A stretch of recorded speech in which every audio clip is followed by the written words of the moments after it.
I'm going to show you how to make this delicious pizza at home. First, you're going to get a bowl and you're going to put 2.5 cups of warm water. And you're going to be using 1 whole packet of the active dry yeast. You're going to mix it a little bit and then you're going to be putting 1 teaspoon of sugar. Mix it and you're going to let it sit for, I say 13 to 15 minutes.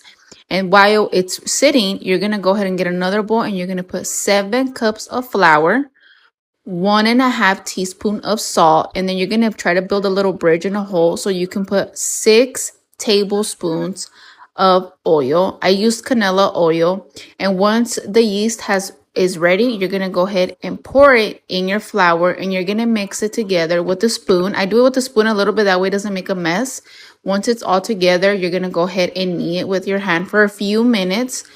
On a clean surface, you're going to go ahead and put a little bit of flour and you're going to keep kneading the dough for 10 to 15 minutes until it's nice and soft. I go ahead and I put in a timer.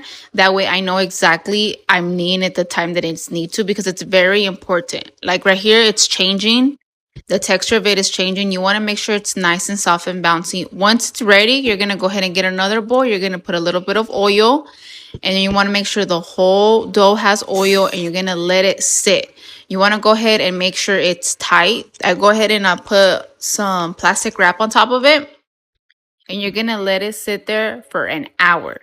Once the hour passes, it should look like this, nice and soft and bouncy. And you're going to go ahead and put a little bit of flour again. Put it down. And you're going to mix it all together for a minute or two. Not too much.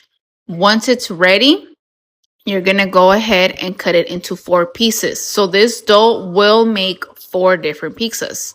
You're going to cut it into 4s like this. And you're also going to make it into little balls. And you're just going to knead a little bit again, just like a minute or two. Make it into a ball and then put it to the side. Once you do the same thing to all 4 of them, you're going to put a little bit of light flour on top again. And you're going to let it sit there for another 30 minutes to an hour until they're nice and big like this. They go really, really big, you guys. They were bigger than my hand. And then from here, you're going to form it into the pizza. You're going to stretch and press the whole dough until you make it as big as you want the pizza. I made it this big. It stretches a lot. Once you have your pan, once it's ready, you go ahead and you put it on your pan. I am going to make this a stuffed crust. I am using mozzarella Peekza. You go ahead and want to put a little bit on the edge. And then you want to go ahead and fold the dough inwards. That way it stays in there. And you're going to go ahead and do this to the whole pizza around. And then I do go ahead and poke a little bit of holes with the fork. You can make your sauce or you can buy it, up to you, however you like. This is just tomato sauce.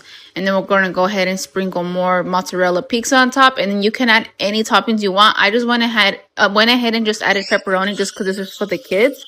And then I melted some butter and I put Italian seasoning. And then I go ahead and just put it around the edges. You're going to go ahead and put it in the oven at 500 degrees for 13 minutes. And look, it was so delicious.